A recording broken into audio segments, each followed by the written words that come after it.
بسم الله الرحمن الرحيم. إن الحمد لله نحمده ونستعينه ونستغفره ونؤمن به ونتوكل عليه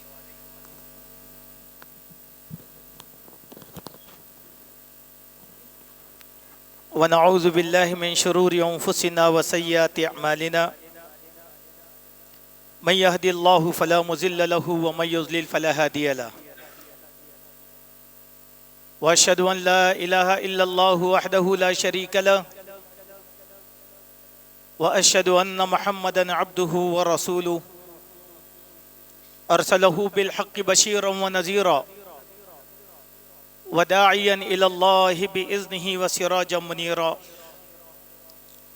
أما بعد فإن خير الحديث كتاب الله وخير الهدي هدي محمد صلى الله عليه وسلم وشر الأمور محدثاتها وكل محدثة بدعة وكل بدعة ضلالة وكل ضلالة في النار. فقد قال الله تبارك وتعالى في كلامه المجيد: أعوذ بالله السميع العليم من الشيطان الرجيم. بسم الله الرحمن الرحيم. يا أيها الناس اتقوا ربكم الذي خلقكم من نفس واحدة وخلق منها زوجها وبث منهما رجالا كثيرا ونساء واتقوا الله الذي تساءلون به والأرحام إن الله كان عليكم رقيبا. يا أيها الذين آمنوا اتقوا الله وقولوا قولا سديدا يصلح لكم أعمالكم ويغفر لكم ذنوبكم ومن يطع الله ورسوله فقد فاز فوزا عظيما. يا أيها الذين آمنوا اتقوا الله حق تقاته ولا تموتن إلا وأنتم مسلمون. وقال الله سبحانه وتعالى: يا أيها الذين آمنوا إذا نودي للصلاة من يوم الجمعة فاسعوا إلى ذكر الله وذروا البيع. معزز حاضرین اور پردہ نشین خواتین، ہر قسم کی تعریف، حمد و ثنا، بڑائی و بزرگی اللہ سبحانہ و تعالیٰ کے لیے لائق ہے۔ وہ ہر عیب سے بالا تر ہے۔ اسی نے ہم سب کو پیدا کیا اور ہم سے پہلے کے لوگوں کو بھی اسی نے پیدا کیا ہے۔ ہم ہمیشہ اپنے اللہ بزرگ و برتر کی تعریف بیان کرتے رہیں۔ سبحان اللہ و بحمدہ سبحان اللہ العظیم، سبحان اللہ و بحمدہ عدد خلقہ و رضا نفسہ و زینت عرشہ و مداد کلماتہ۔ درود و سلام ہو پیارے نبی جناب محمد رسول اللہ صلی اللہ علیہ وسلم کی ذات مطہرہ پر کہ آپ نے اللہ کا دین ہم تک مکمل طور پر پہنچا دیا ہے۔ اس دین میں کسی قسم کی کوئی کمی نہیں ہے اور نہ زیادتی کی کوئی گنجائش باقی ہے۔ معزز حاضرین، آج جس موضوع پر میں آپ کے سامنے خطاب کرنے جا رہا ہوں، یہ موضوع تمام مسلمان مردوں کے لیے، چاہے وہ بوڑھے ہوں، جوان ہوں، چاہے بچے ہوں، ان لوگوں کے لیے بہت ہی اہمیت کا حامل ہے، اور خواتین کے لیے بھی اس حیثیت سے اہمیت کا حامل ہے کہ وہ اپنی اولاد کو اس جانب بہترین توجہ دلائیں اور ان کی اچھی تربیت کریں۔ ہم سب یہ جانتے ہیں کہ فرض نماز کے لیے اذان دی جاتی ہے، اور اذان کا معاملہ ایسا ہے کہ بہت سے مقامات پر اس کو یا اذان دینے والے کو بڑی حقیر نگاہوں سے دیکھا جاتا ہے، اور خود موجودہ مساجد کی کمیٹیوں کے نزدیک مؤذن کا مقام جھاڑو دینے والے فراش سے بھی زیادہ گئے گزرا ہوتا ہے۔ حالانکہ ہر زمانے میں مؤذن کا مقام بہت اونچا رہا. پیارے نبی جناب محمد رسول اللہ صلی اللہ علیہ وسلم کے 2 مؤذن تھے. ایک کا نام ابن ام مکتوم تھا اور دوسرے حضرت بلال تھے. اور تیسرے مؤذن وہ صحابی تھے جن کو اللہ کے نبی نے اذان کی تربیت تھی، جن کا نام تھا کہ عبداللہ بن زید الجہنی. اکثر ہم میں کے ایسے لوگ ہیں جو اذان کی تاریخ کو بھی نہیں جانتے کہ اذان کا وجود کس طریقے سے عمل میں آیا. حقیقی بات یہ ہے کہ اسلامی ملکوں میں ایک حد تک مؤذنین کی توقیر کی جاتی ہے، ان کی عزت افزائی کی جاتی ہے. آپ نے دیکھا ہوگا کہ حرمین شریفین کے جو مؤذنین ہیں وہ خاندانی مؤذنین ہیں. نسلوں سے ان کی نسلیں اذان دیتی ہوئی آ رہی ہیں. چونکہ بعض لوگوں کی خاندانی آواز ہوتی ہے اور اللہ تبارک و تعالیٰ ان کی نسلوں میں وہ آواز دے دیتا ہے. اور یہ جو مؤذن ہیں وہ کچھ گرے پڑے اور حقیر لوگ نہیں ہوتے، بلکہ حرمین شریفین اور قدس میں اذان دینے والے مؤذنین اپنے فن کے دکاترہ ہوتے ہیں، یعنی اپنی فیلڈ میں پی ایچ ڈی کرنے والے لوگ ہوتے ہیں جن کا مقام امام اور مجتہد سے کم نہیں ہوتا. اسی لیے ہم لوگوں میں اور ان کی سوچ میں بہت بڑا فرق ہے. ہم ایسے آدمی کو مؤذن رکھنا چاہتے ہیں جس کی عمر ختم ہو چکی ہو، جس کی آواز میں دم نہ ہو، بلکہ اگر وہ اذان کی ایک تکبیر کہتا ہو تو اس تکبیر کے درمیان انہیں 2 مرتبہ ٹھسکا لیتا ہو یا کھانس لیتا ہو. ایسے آدمی کو ہم بدصورت آواز کے آدمی کو ہم مؤذن بنا دیتے ہیں. جبرن بالجبر کرنا ہی کیا ہے، اذان تو دینا ہے. لیکن میرے مومن بھائیوں، حدیث کی روشنی میں اس چیز کو جاننا اور پہچاننا یہ بہت ضروری ہے. اللہ کے پیارے نبی صلی اللہ علیہ وسلم جب مکہ سے مدینہ ہجرت کر کے آئے اور آپ صلی اللہ علیہ وسلم نے پہلی مسجد نبوی کو تعمیر کروایا، تو اس وقت 5 وقت مسلمانوں کو نماز کے لیے جمع کرنے کی تدبیر سوچی گئی کہ مسلمانوں کو 5 وقت کیسے جمع کیا جائے. کئی لوگوں کی رائے تھی اور یہ ساری رائیں احادیث میں تفصیل کے ساتھ بیان کی گئی ہیں. ایک نے کہا کہ کیوں نہ ہو ایک بڑی آگ لگا دی جائے اور اس آگ کو دیکھ کر مسلمان نماز کے لیے جمع ہو جائیں گے. اللہ کے پیارے نبی صلی اللہ علیہ وسلم نے اس تدبیر کو ناپسند فرمایا. کہا کہ 5 وقت آگ لگانا یہ کوئی آسان بات نہیں ہوتی. اور پھر مجوسیوں کی عادت ہے کہ وہ آگ کی پوجا کرتے ہیں. کہیں لوگ یہ شبہ نہ کر لے کہ مسلمانوں کے پاس بھی آگ ایک مقدس چیز ہے. کہا کہ نہیں، یہ تدبیر سیدھی نہیں ہے، رد کر دیا اللہ کے نبی نے. پھر اس کے بعد بعض صحابہ کرام نے یہ تدبیر پیش کی کہ ہم لوگ عیسائی جس طریقے سے گرجا گھر میں گھنٹا بجاتے ہیں اس طریقے کا 1 گھنٹا لگائیں گے، اور جب بھی نماز کا وقت ہوگا تو 1 گھنٹا بجائیں گے تو گھنٹا سن کر مسلمان نماز کے لیے آ جائیں گے. اللہ کے نبی صلی اللہ علیہ وسلم نے اس کو بھی پسند نہیں کیا کیونکہ نصارہ کی مماثلت ہو سکتی ہے.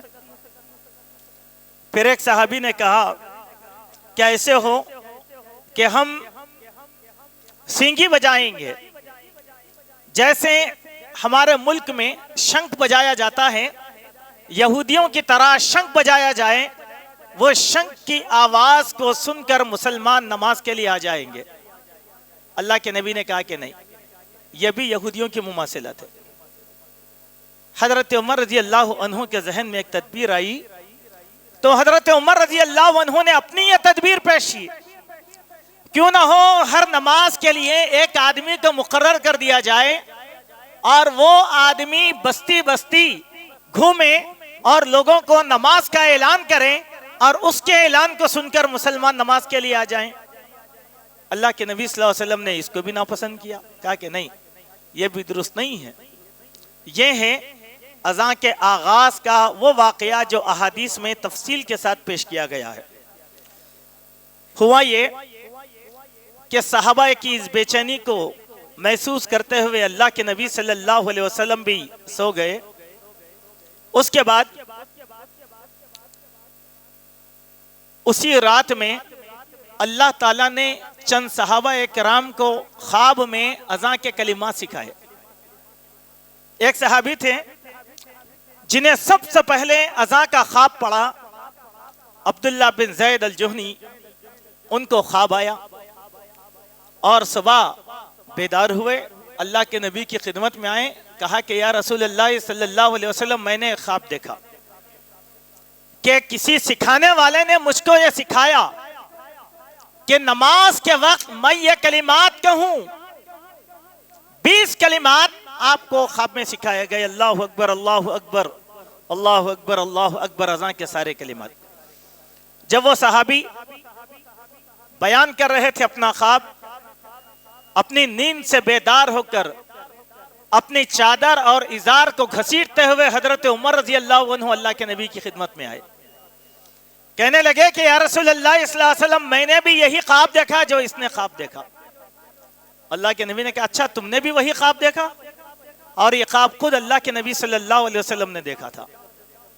سبحان اللہ، 3 صحابہ نے خواب دیکھا، خود پیارے نبی نے خواب دیکھا، کیونکہ اللہ کے نبی یہ چاہتے تھے کہ اذان کے کلمات ساری جو قومیں ہیں اس سے بالکل الگ رہیں، جس میں اللہ تبارک و تعالیٰ کی تعریف ہو اور ایک پیغام کائنات کو مل جائے۔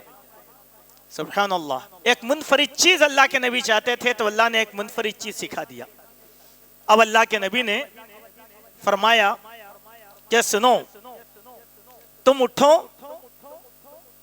بلال کو لو اور بلال کو وہ کلمات سکھاؤ جو تم نے خواب میں دیکھے تھے۔ اب بلال کھڑے ہو گئے، عبداللہ بن زید وہ سکھانے لگے کلمات، کہو اللہ اکبر اللہ اکبر، تو بلال زور سے کہتے کہ اللہ اکبر اللہ اکبر، چونکہ بلال رضی اللہ عنہ کی آواز سب سے زیادہ بلند تھی۔ تو یہ اذان کی ایک مختصر سی کہانی ہے جس کو میں نے آپ کے سامنے احادیث کی روشنی میں رکھا۔ اس دن میں بہت سی احادیث امام بخاری نے اور امام مسلم نے اور کتب ستہ کے اندر بیان کی گئی ہیں۔ اب آئیں، یہ تو ہو گیا اذان کا آغاز۔ ہر مسلمان بچے کو اذان کا یہ واقعہ کس طریقے سے اذان وجود میں آئی ہے، ہر مسلمان لڑکے کو یہ چیز یاد رہنا چاہیے، نمبر 1۔ نمبر 2، اذان کب کب کہی جائے؟ ہر فرض نماز کے لیے اذان ہو۔ ہر فرض نماز، بنا اذان کے فرض نماز کا تصور نہیں ہو سکتا۔ ہر فرض نماز کے لیے اذان دی جائے۔ اور ایک حدیث میں اللہ کے نبی نے یہ بھی فرمایا کہ اس مسجد میں نماز قائم کی جائے جس مسجد میں اذان دی جاتی ہے، یعنی مسجد کا تصور بھی اذان کے ذریعے سے کیا گیا ہے۔ اذان جس میں اللہ کی حمد و ثنا، بڑائی، اللہ کی توحید، پیارے نبی صلی اللہ علیہ وسلم کی رسالت کی شہادت اس کے اندر دی گئی ہے، جس سے کسی بھی مذہب والے کو نہ چڑ ہو سکتی ہے اور نہ وہ اس سے نفرت کر سکتا ہے، چونکہ اس میں تو اللہ کی تعریف ہے، پیارے نبی محمد رسول اللہ صلی اللہ علیہ وسلم کی رسالت کا یقین۔ تو ہر فرض نماز کے لیے اذان دینا چاہیے۔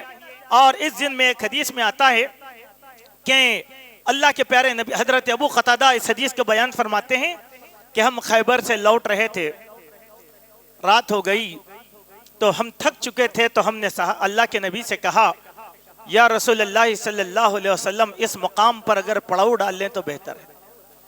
اللہ کے نبی نے کہا کہ اگر ہم پڑاؤ ڈال لیں، صبح کی نماز کے لیے اگر بیدار نہ ہو سکیں تو مسئلہ ہو جائے گا۔ تو بلال رضی اللہ عنہ نے کہا کہ یا رسول اللہ، آپ سب سو جائیں، میں جاگتا رہوں گا، میں جاگتا رہوں گا۔ لہذا سب آرام کر لیے، بلال اکیلے جاگ رہے تھے، ان پر بھی غنود کی طاری ہو گئی اور ان کو بھی نیند لگ گئی. تمام صحابہ بشمول اللہ کے نبی سو گئے. ہوا یہ کہ جب سورج کی اولین کرنیں اللہ کے نبی پر گری تو آپ بیدار ہوئے. بلال سے کہا کہ بلال کیا کر دیا تم نے تو کہا تھا کہ میں جگاؤں گا. کہا کہ یا رسول اللہ مجھ پر بھی نیند طاری ہو گئی اور میں بھی سو گیا. کہا کہ فوراً اذان دو. دیکھیے اذان دی اللہ کے نبی نے بلال سے. کون سے وقت میں دی اذان؟ وقت ہونے کے بعد اذان دلوائی. کیوں؟ فرض نماز ادا کرنی تھی. فرض نماز ادا کرنی تھی. کہا کہ اذان دو. بلال نے اذان دیا. صحابہ کرام نے تیاری کر لی. اس کے بعد اللہ کے نبی فجر کی نماز باجماعت جو ہے ادا کیے، آرام کر رہے تھے. اس کے بعد یہ وقت ہوا تو اس کے بعد معلوم کیا ہوا؟ ہر فرض نماز کے لیے اذان دینا یہ ضروری ہے. یہ نشانی ہے کہ مسلمان اس وقت نماز کے لیے آتے ہیں. دوسری بات، فرض نماز کے علاوہ اذان ایک اور وقت میں دی جاتی ہے جس کو اکثر مسلمان نہیں جانتے، اور وہ ہے سحری کا وقت. سحری کا وقت جب بھی سحری ہوتی ہے تو اذان دی جاتی ہے. پہلی اذان سحر میں 2 اذان، ایک سحر کی اذان یا نماز تہجد کی اذان اور دوسری فجر کی اذان. اللہ کے پیارے نبی جناب محمد رسول اللہ صلی اللہ علیہ وسلم نے فرمایا کہ دیکھو جب بلال اذان دیں تو تم سحری کر لو، اور جب ابن ام مکتوم اذان دیں تو تم نماز کے لیے چلے آؤ. معلوم کیا ہوا؟ اس میں کئی حدیث کتب ستہ میں وارد ہوئی ہیں. ہم نے ایک حدیثی کو یہاں پر نقل فرمایا کیونکہ بلال رضی اللہ عنہ اندھیرے میں اذان دینے کے عادی تھے، اور ام ابن مکتوم کو جب تک نہیں کہا جاتا کہ صبح ہو گئی تو وہ اذان نہیں دیتے تھے، ان کو اطلاع دینا پڑتا تھا. تو بلال کی اذان تہجد کے لیے، بلال کی اذان سحر کے لیے، اور ابن ام مکتوم کی اذان فجر کی نماز کے لیے. معلوم کیا ہوا؟ سحری میں. لیکن آج ہم مسلمانوں نے سحری میں اذان دینے کو چھوڑ دیا ہے. لوگ عیب سمجھتے ہیں، ارے سحری میں اذان، ارے اللہ کے نبی نے اذان دیا. یہ ایک ایسی سنت ہے جس کو ہم مسلمانوں نے مردہ کر دیا. اب سحر کے وقت لوگوں کو سحر میں بیدار کرنے کے لیے ہم کئی چیزوں کا سہارا لیتے ہیں. کیسے؟ ایک سحری میں جگانے والا آتا ہے دھبڑا تاشا باجا لے کر، مسجد کے اسپیکر کھول کر کلمات بلند کیے جاتے ہیں کہ سحر کا وقت ہو گیا ہے، بیدار ہو جاؤ. ہم نے اس چیز کو گوارا کیا، اس وقت میں اذان کو کیوں گوارا نہیں کیا؟ اور بعض مساجد کے اندر، جامع مساجد میں سائرن کو لگایا جاتا ہے. سحری میں بھی سائرن دیا جاتا ہے، سحری کے اختتام پر بھی سائرن بجایا جاتا ہے. اللہ کے بندو ذرا سوچو، اللہ کے نبی نے بانسری کو پسند نہیں کیا، ناقوس کو پسند نہیں کیا، اللہ کے نبی نے آگ کو پسند نہیں کیا، اللہ کے نبی نے کسی مسلمان کے گھرے گھر پھر کر اعلان کرنے کو پسند نہیں کیا. پسند کیا تو اذان کو پسند کیا. وہی اذان آج مسلمان کو ناپسند ہے. ایک بات یاد رکھیں، مسلمانوں کی جو تباہی آتی ہے، زوال آتا ہے، اس کے اسباب میں سے ایک سبب یہ ہوتا ہے کہ اپنے ہاتھوں سے سنتوں کو مردہ کر دینا. یہ ہم اپنے ہاتھوں سے. اب میں اگر اذان دوں سحر میں، آپ دعا کیجئے کہ اس پر ہم انشاءاللہ مہم چلائیں گے، اور اب کے کوشش کریں گے کہ اہل حدیث مساجد سے سحری کی اذان بھی بلند کی جائے، چونکہ یہ سنت ہے. اور ہم اخبارات میں لکھ رہے ہیں برابر، اور یہ چیز اخبارات میں شائع ہو چکی ہے تاکہ علماء اور مفتیان کرام کی توجہ مبذول کروائی جائے. کیوں؟ ایک سنت کو زندہ کرنا 50 صحابہ کے عمل کے اجر کے برابر ہم کو ثواب ملنے والا ہے. ایک سنت کو زندہ کرنا ایک شہید کے برابر اجر دیا جائے گا. ایک سنت کو زندہ کرنا 100 شہیدوں کے برابر اجر دیا جائے گا. ہم کیوں اس سنت سے محروم رہے؟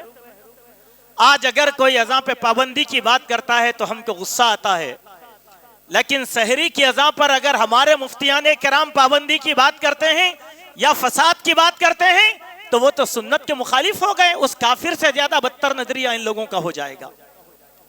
تو سحری کے لیے اللہ کے پیارے نبی صلی اللہ علیہ وسلم اذان دیا کرتے تھے۔ تیسری جگہ اذان دینے کی وہ یہ ہے کہ اگر آپ حالت سفر میں ہوں، نماز کا وقت ہو جائے تو فرض نماز اذان دے کر ادا کی جائے گی۔ فرض نماز اذان دے کر ادا کی جائے گی۔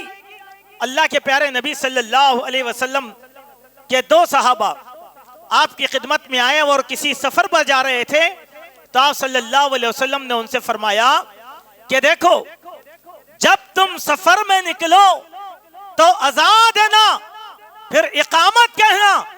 تم دونوں میں جو عمر میں بڑا ہو وہ امامت کرے۔ دو آدمی اگر ہوں تو اذان دے دے، اگر ایک آدمی بھی ہو تو اذان دے کر نماز پڑھے۔ کیوں؟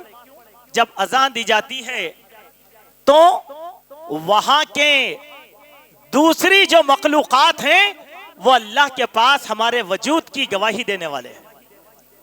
شجر ہیں، حجر ہیں، نباتات ہیں، جمادات ہیں، پرندے ہیں، وہ بھی اذان سنتے ہیں، اللہ کی تعریف کرتے ہیں۔ ایسا نہیں اثر میں ٹائم دیکھ لیا، گاڑی روک دیا، نماز پڑھ لیا، چلتے بنے، نہیں، اذان دینا چاہیے۔ اذان شہادت، ہمارے وجود کی شہادت ہے، ہمارے حاضری کی وہاں شہادت ہے۔ تیسری چیز اذان اور کب دینی چاہیے؟ جمعہ کے دن حضرت عثمان رضی اللہ عنہ نے 2 اذانیں دیا تھا جمعہ کے دن۔ عمومی طور پر آج ہماری جامع مسجدوں کے اندر بھی 2 اذانیں دی جاتی ہیں، ایک نماز کے وقت کی اطلاع کے لیے اور دوسری جب خطیب منبر پر بیٹھ جاتا ہے تو اس وقت اذان دی جاتی ہے، جو خطبے کے لیے اذان دی جاتی ہے۔ یہ جائز ہے، لیکن حضرت عثمان نے پہلی اذان مسجد سے نہیں دی تھی۔ حضرت عثمان نے پہلی اذان زورا کے مقام پر دی تھی، جو مسجد سے باہر کا مقام تھا، بازار کا مقام تھا، جہاں مسلمانوں کا جمع ہونا عام بات تھی۔ وہاں ایک اذان دیتے تھے اور مسجد نبوی میں دوسری اذان ہوتی تھی۔ اب ہم نے سنت کو تھوڑا سا بگاڑ لیا، کہا ایک ہی مسجد میں 2 اذانیں ہوتی ہیں۔ نہیں، آج اب اس دوسری اذان کی آج ضرورت محسوس نہیں کی جائے گی۔ بولے کہ کیوں؟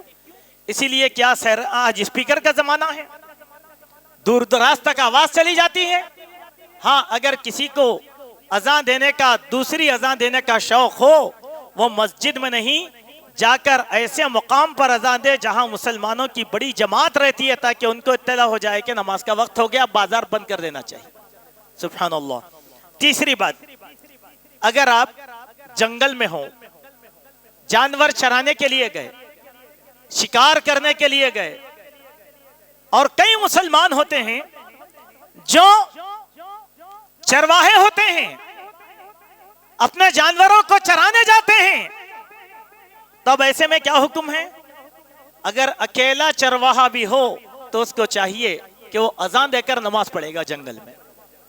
وہ اکیلا ہے۔ اللہ کے پیارے نبی صلی اللہ علیہ وسلم نے حضرت ابو سعید خدری رضی اللہ عنہ سے بیان فرمایا، اے ابو سعید، تم کو جنگل میں جانوروں کے ساتھ رہنا یہ بہت عزیز ہے، لہذا جب تم جنگل میں رہتے ہو، اذان کا وقت ہو جائے تو تم بلند آواز سے اذان کہہ لو اور اس کے بعد نماز قائم کرو۔ سبحان اللہ۔ کیوں؟ تاکہ اللہ تعالیٰ کی دوسری مخلوقات تمہاری گواہ رہیں۔ یہ ہو گیا اذان کے وہ اوقات، یہ وہ مقامات جہاں پر اذان دینا اللہ کے نبی نے کہا ہے۔ اب تیسری بات وہ یہ ہے، اذان کا فائدہ کیا ہے؟ اذان کی ایک سیاسی حکمت عملی بھی اللہ کے نبی نے اختیار کیا، وہ یہ ہے کہ جس مقام پر اذان دی جائے گی وہاں کے لوگ مأمون رہیں گے، امن میں رہیں گے۔ کیسے؟ اللہ کے پیارے نبی جناب محمد رسول اللہ صلی اللہ علیہ وسلم کا طریقہ تھا کہ جب آپ صلی اللہ علیہ وسلم کسی مقام پر جاتے اور وہاں حملہ کرنا چاہتے تو اچانک حملہ نہیں کرتے تھے، رات جا کر پڑاؤ کرتے، فجر کے وقت کا انتظار کرتے اور فجر کے وقت اذان دیتے، نماز ہوتی تو نماز کے بعد آپ حملہ کیا کرتے تھے۔ پھر آپ نماز پڑھنے کے بعد کان لگا کر غور سے سنتے آبادی کی طرف، کہیں اس آبادی میں سے اذان کی آواز تو نہ آ رہی ہو، اگر آ گئی تو اس مقام پر آپ حملہ نہیں کرتے تھے، چونکہ اذان اس بات کا وجود ہے کہ یہاں مسلمان رہتے ہیں، اور جس بستی میں مسلمان رہتے ہیں اگر ہم وہاں حملہ کر دیں ہمارے حملے کی زد میں مسلمان نہ آ جائیں۔ وہاں اللہ کے نبی دوسری حکمت عملی اختیار کرتے تھے۔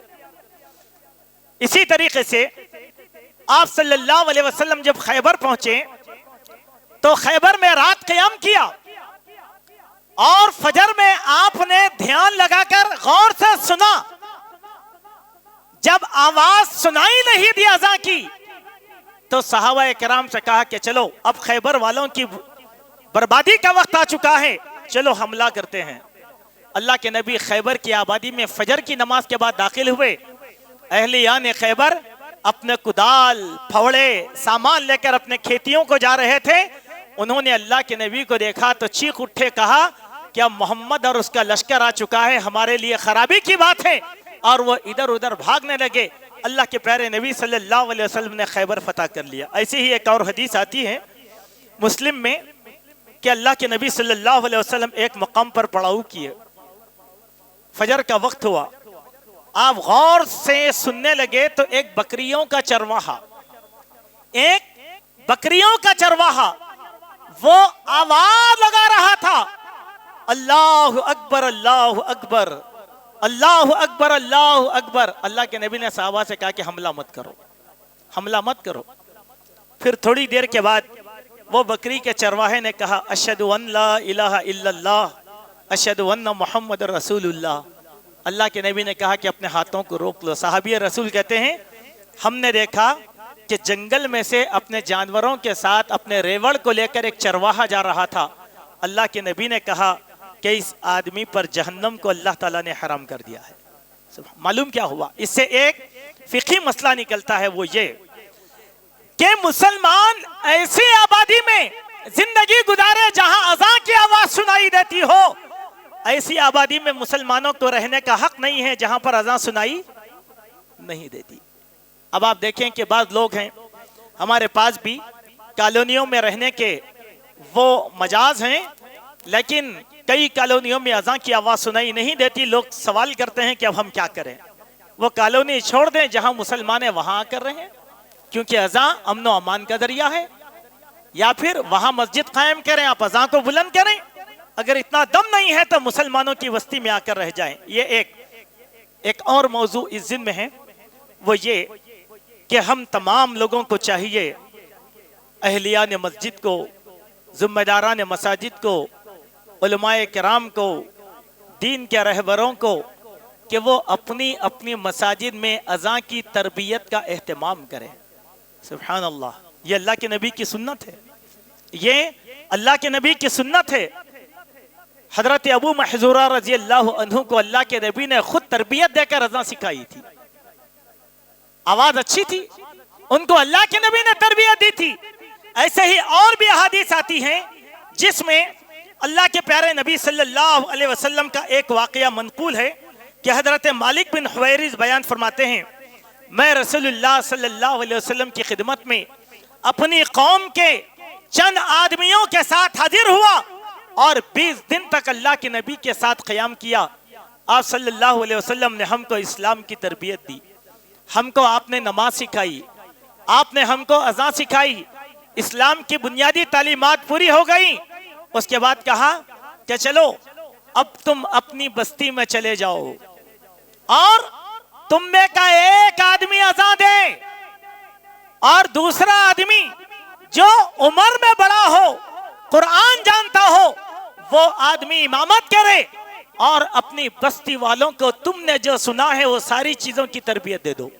سبحان اللہ، اللہ کے نبی آنے والے وفود کو تربیت دیا کرتے تھے۔ اذان کی تربیت بہت اہم اس میں تھی، خود پیارے نبی صلی اللہ علیہ وسلم اذان دیا کرتے تھے۔ ایک اور حدیث میں اللہ کے نبی نے بیان فرمایا لوگوں کو اگر یہ معلوم ہو جائے اذان دینے کا اجر کیا ہے تو لوگ اذان دینے کے لیے ایسے ٹوٹ پڑیں گے کہ ان کی باری بنانے کے لیے قرآن نازل کرنا پڑے گا، قرآن نازل کرنا پڑے گا۔ کیوں؟ اذان کا اتنا بڑا اجر اللہ سبحانہ و تعالیٰ نے رکھا۔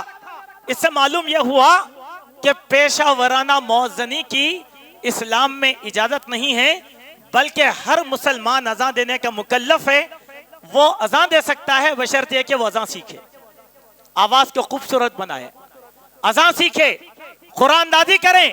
اس سے مقصود یہ ہے اللہ کے پیارے نبی صلی اللہ علیہ وسلم اس کے ذریعے سے صحابہ کرام کو اور مسلمانوں کی اولاد کو اللہ کے نبی تربیت دینا چاہتے ہیں دین کی اور اسلام کی. میرے بھائیوں، آج ہم کتنے بدقسمت لوگ ہیں کہ ہمارے شہر میں کچھ لوگ ہیں جو ماشاء اللہ مفت میں ہفتے میں ایک دن مختلف مساجد میں اذان سکھاتے ہیں، لیکن ہمارے نوجوان جا کر اذان سیکھنا نہیں چاہتے. وہی آپ بولیں دوسری چیزیں ہم بچوں کو سکھا دیتے ہیں، لیکن اذان نہیں سے اذان سکھاؤ. توحید کا کلمہ ہے، اللہ کے حقانیت کو بلند کرنے کا سب سے بہترین ذریعہ ہے اذان. کئی واقعات اس دن میں بیان کیے گئے ہیں. اس کے بعد ایک اور بات میں آپ کو یہ بتلانا چاہتا ہوں کہ مؤذن کا مقام کیا ہے دین اسلام میں. ذرا ہم اس کو جاننے کی کوشش کریں گے. ایک حدیث میں آتا ہے اللہ کے نبی صلی اللہ علیہ وسلم نے فرمایا ان اطول الاعناق یوم القیامہ المؤذنون، ان اطول الناس اعناق یوم القیامہ المؤذنون. یقیناً لوگوں میں قیامت کے دن سب سے بڑی گردن والے لوگ مؤذن رہیں گے. بڑی گردن والوں کے معنی کیا؟ ان کی گردن نکل کر ایسی نہیں رہیں گی، بلکہ جتنے لوگ ہیں اب جیسے میں خطبہ دے رہا ہوں تو میں آپ لوگوں میں اونچا ہوں. قیامت کے دن مؤذن کو اللہ تعالیٰ ایسا ہی اونچا مقام عطا فرمائے گا. سبحان اللہ، مؤذن کو اللہ تعالیٰ اونچا مقام عطا فرمائے گا. یہ مراد وہاں پر ہے پہلی فضیلت. دوسری فضیلت اللہ کے پیارے نبی جناب محمد رسول اللہ صلی اللہ علیہ وسلم بیان فرماتے ہیں المؤذن یغفر له بمد صوته ویشهد له كل رطب ویابس. کہ مؤذن اللہ تعالیٰ اس کے گناہوں کو بخش دیتے ہیں، اتنی دور تک اس کے گناہ بخش دیے جاتے ہیں جتنی دور تک اس کی آواز جاتی ہے. دور تک ہی نہیں، اس کی آواز کو جو لوگ سنتے ہیں، چاہے وہ خشکی کے لوگ ہوں یا تری کی چیزیں ہوں، خشکی اور تری میں رہنے والی مخلوقات تک اذان کو سنتی ہیں، تو مؤذن کو اتنا بڑا اجر اللہ تبارک و تعالیٰ عطا فرماتے ہیں. سبحان اللہ. لہذا اذان دینے میں پس و پیش نہیں کرنا چاہیے. امامت کے لیے سخت فوائد ہیں، اذان کے لیے بڑے اجر کی بات اللہ کے نبی صلی اللہ علیہ وسلم نے بیان کی. ایک اور دو حدیثیں بڑی پیاری حدیثیں ہیں جو مؤذنوں کے حق میں اللہ کے نبی علیہ الصلوۃ والسلام نے بیان فرمایا کہ مؤذن کی اور فضیلت کیا ہے. دیکھیں اللہ کے نبی بیان فرماتے ہیں من اذن محتبسا 7 سنین كتب اللہ له براءۃ من النار. جو شخص 6 سال تک تسلسل کے ساتھ اذان دیتا ہے تو اللہ تعالیٰ ایسے مؤذن کو جہنم سے بری کر دیتا ہے. سبحان اللہ، کتنا بڑا اعزاز ہے. ایک اور حدیث میں اللہ کے نبی صلی اللہ علیہ وسلم نے فرمایا من اذن 12 سنة وجبت له الجنہ. جو کوئی آدمی 12 سال تک تسلسل کے ساتھ اذان دیتا ہے اس کے لیے جنت واجب ہو جاتی ہے. وَكَتَبَ لَهُ بِتَأْذِينِهِ فِي كُلِّ يَوْمٍ 60 حسنہ. اس کی اذان کے بلند کیے جانے کے سبب ہر وقت اللہ تبارک و تعالی 60 نیکیاں اس کے لیے لکھ دیتا ہے. وَلِكُلِّ إِقَامَةٍ 30 حسنہ. اسی طریقے سے اقامت کے لیے اللہ تبارک و تعالی 30 نیکیوں کو مقرر فرما دیتا ہے. میرے مومن بھائیوں، یہ ہے اذان دینے والے کا مقام اور مرتبہ کہ اللہ تبارک و تعالی جہنم سے بچاتے ہیں اور اس کے لیے جنت کو واجب کر دیتے ہیں. اور جتنے لوگ مخلوقات اذان سنتی ہیں اللہ تعالیٰ اتنا اجر اس کو دیتے ہیں. اس میں اور مسائل ہیں، وقت کی کمی کی وجہ سے میں کئی مسائل آپ کو چھوڑ رہا ہوں. ایک اور بات جو ہر مسلمان کو یاد رکھنی چاہیے وہ یہ ہے، ہر مؤذن کو یاد رکھنی چاہیے وہ یہ، اجرت کی مؤذنی اسلام میں نہیں ہے. مؤذنی پر اجرت اسلام میں نہیں ہے. وہاں تو اجر ہے، درجات ہے. مسلمانوں کا حق ہے اچھی آواز رکھنے والوں کو قرآن اندازی کر کے اذان دینے کی مسابقت کروانا ہے، اس میں مزدوری کا سوال نہیں ہوتا۔ چنانچہ ابو داؤد، نسائی اور سنن ابن ماجہ کی ایک حدیث حضرت عثمان بن ابی العاص بیان فرماتے ہیں، ان من آخر ما عہد الى رسول اللہ صلی اللہ علیہ وسلم ان اتخذ مؤذنا لا یاخذ علی اذانہ اجرا، سب سے آخری وصیت و نصیحت رسول اللہ کی ہے وہ یہ ہے کہ مؤذن ایسا مقرر کرنا جو اپنی آواز کے عوض میں اجرت اور مزدوری لینے والا نہ ہو۔ سبحان اللہ، معنی کیا ہے؟ اذان فری کام ہے دینے کا، اذان اجر کا کام ہے۔ جماعت کے ہر فرد کو اذان دینا آنا چاہیے، ہر نوجوان کو اذان کی جدوجہد کرنی چاہیے۔ اس میں ترغیب دلائی گئی، اس میں ترغیب دلائی گئی۔ کیسے؟ مؤذن صاحب ہے اذان دے لیں گے بھائی، میری کیا ضرورت؟ نہیں، ترغیب نوجوان کی یہ ہو کہ وہ اذان دینے کی غرض سے اول وقت میں مسجد میں آ جائے گا۔ کیوں؟ اس کے اندر اشتیاق ہے اذان دینے کا، شوق پیدا ہوتا ہے۔ اور ایسی ہی جو مساجد کی کمیٹیاں ہیں ان کے لیے ضروری ہے کہ وہ اپنے نوجوان کی ترویج کے لیے اور ان کو آگے بڑھانے کے لیے، ان کی حوصلہ افزائی کے لیے انہیں اذان دینے کی تربیت دینی چاہیے۔ ایک اور مسئلہ جو بڑا اہم ہے وہ میں یہاں پر آپ کے سامنے رکھتا ہوں، وہ یہ ہے کہ کبھی کبھی ایسی باتیں ہوتی ہیں ہمارے گھروں میں یا سیر و تفریح کے مقام پر یا سنسان مقام پر ہم بیٹھے ہوئے ہیں، اچانک ہم لوگوں کو کسی پکارنے والے کی آواز سنائی دیتی ہے۔ آج جا رہے ہیں سفر پہ، کوئی آپ کا نام لے کر پکار دیتا ہے، آپ گھر میں تنہا بیٹھے ہوئے ہیں، اچانک کسی کے پکارنے کی آواز آتی ہے، آپ کہتے ہیں کوئی نہیں ہے، پھر آواز کس کی ہے؟ ایسے موقع پر گھبرانے کی بات نہیں ہے، اذان بلند کرنا چاہیے۔ ہوا یہ کہ ایک واقعہ بیان کیا گیا حدیث میں، اس واقعے میں اس بات کا تذکرہ کیا گیا ہے کہ دو صحابہ جا رہے تھے اور وہ ایک مقام پر ٹھہرے تو ایک باغ میں سے ان کا نام لے کر آواز دی گئی۔ وہ پریشان ہو گئے، دیوار چڑھے، دیوار چڑھ کر جھانکا تو اس باغ میں کوئی آدمی نہیں ہے، کوئی آدمی نہیں ہے۔ بہرحال گھر واپس آئے، اپنے والد سے قصہ سنایا کہ میرے ساتھ یہ معاملہ ہوا۔ ان کے والد نے کہا کہ اگر ایسا حادثہ پیش آنے والا ہے، مجھے ذرہ بھی گمان ہوتا تو میں تم کو بھیجتا نہیں تھا۔ اب سنو، میں نے اللہ کے پیارے نبی جناب محمد رسول اللہ صلی اللہ علیہ وسلم کو فرماتے ہوئے سنا، ان الشیطان اذا نودی بالصلاۃ واللہ لہ حساس، کہ جب تم اذان بلند کرتے ہو تو شیطان پیٹ پھیر کر بھاگ جاتا ہے اور اس کے قدم اکھڑ جاتے ہیں۔ تو ایسے وقت میں کیا کروں؟ اذان دو۔ آپ کے گھروں میں بھی اگر ہوتا ہے، بچے اچانک روتے ہیں یا کوئی ایسی چیزیں اور آپ کے ذہن میں کسی قسم کا شبہات ہو، فوراً اذان دے دو، انشاءاللہ سبحانہ وتعالی وہ چیز ختم ہو جائے گی۔ یہ ہے اذان کی برکت، یہ ہے اذان کی برکت۔ اس دن میں اور باتیں بھی ذکر کی گئی ہیں، لیکن ایک اذان کے بعد کی دعا، اس میں احکام کیا ہے؟ ہم میں کا کوئی آدمی اذان سنتا ہے تو کسی کو گھر میں رہنے کی اجازت نہیں ہے۔ ایک بات یاد رکھیے، اذان کی آواز آ گئی، کوئی بھی صورتحال ہو مسجد کو آ جانا ہے، کوئی بھی صورتحال ہو مسجد کو آنا ہے۔ بعض روایتوں میں یہاں تک منقول ہے، اذان کی آواز سننے کے بعد مسجد کو نہیں آ کر اگر آدمی کسی مقام پر نماز پڑھ لیتا ہے تو اس کی نماز قبول نہیں ہوتی۔ مسجد کو آنا، سنے نہیں آواز، فوراً آنا۔ یہ اطاعت ہے اللہ تبارک و تعالیٰ کی، یہ فرمانبرداری ہے نبی کریم صلی اللہ علیہ وسلم کی۔ اس کے بعد اذان جیسے ہو گئی، اپنے بچوں کو اذان کے بعد کی دعا یاد دلانا۔ وہ کیا ہے؟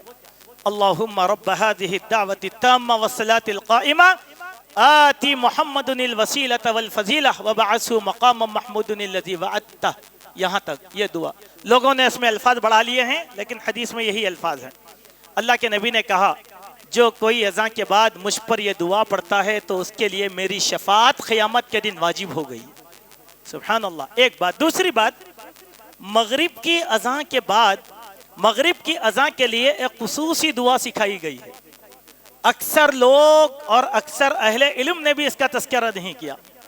دیکھیں، اللہ کے پیارے نبی جناب محمد رسول اللہ صلی اللہ علیہ وسلم کی زوجہ مطہرہ حضرت ام سلمہ بیان فرماتی ہیں کہ رسول اللہ صلی اللہ علیہ وسلم نے مجھ کو یہ تعلیم دی کہ مغرب کی اذان کے وقت میں یہ دعا پڑھوں، اللہم ان هذا اقبال لیلک و ادبار نہارک و اصوات دعاتک فاغفر لی، اے میرے اللہ بے شک یہ وقت وہ ہو چکا ہے کہ اب تیری رات چھانے والی ہے اور تیرا دن جانے والا ہے، اور کئی لوگوں کی دعائیں ہیں جو تیرے دربار میں ہیں، اس میں میری بھی دعا یہ ہے کہ اللہ تو میری بخشش فرما دے۔ مغرب کے وقت کی دعا، مغرب کے وقت کی دعا۔ المہم میرے بھائیوں، اس خطبے کے ذریعے سے جو میسج یا پیغام میں آپ کو دینا چاہتا ہوں وہ پیغام یہ ہے کہ ہم اپنی آوازوں کو اچھا بنائیں۔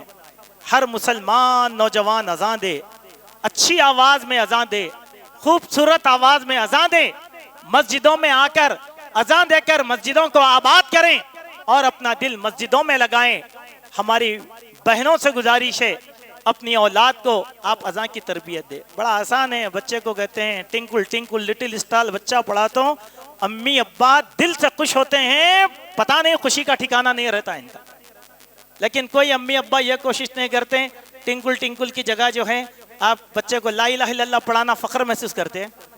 نہیں، اذان بچے کو پہلے اذان دلاؤ، سناؤ اذان، بلاؤں سے بچے گا، آفتوں سے بچے گا، اسلام میں رہے گا۔ یہ سب سے زیادہ بنیادی تربیت ہے۔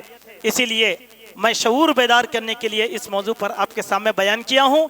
الحمدللہ پچھلے 2 جمعہ سے، اس جمعہ اور اس سے پہلے کی جمعہ، اخبار منصف پہ تسلسل کے ساتھ اذان کا ہی ہمارا یہ موضوع شائع ہوا۔ کئی ہمارے قاری حضرات جو غیر اہل حدیث ہیں ان لوگوں نے معلومات پر شکریہ بھی ادا کیا اور نئے نئے سوالات بھی ہمارے سامنے رکھیں۔ میں یہی پیغام اپنے جوانوں کو اور بچوں کو دینا چاہتا ہوں۔ اللہ سبحانہ و تعالیٰ سے دعا ہے اللہ تعالیٰ ہم سب کو حسن عمل کی توفیق عطا فرمائیں۔ اللہ تعالیٰ ہم سب کو اللہ کے دین کے لیے تکبیرات بلند کرنے کی توفیق عطا فرمائیں، سیکھنے کی توفیق عطا فرمائیں۔ اللہ تبارک و تعالیٰ ہم سب کو دین اسلام کا شعور نصیب فرمائیں، جب تک زندہ رکھے اسلام پر رکھے، جب ہمارا خاتمہ ہو ایمان پر ہو۔ اقول قولی ھذا استغفر اللہ لی ولکم ولسائر المسلمین۔ بسم اللہ الرحمن الرحیم۔ رب اشرح لی صدری ویسر لی امری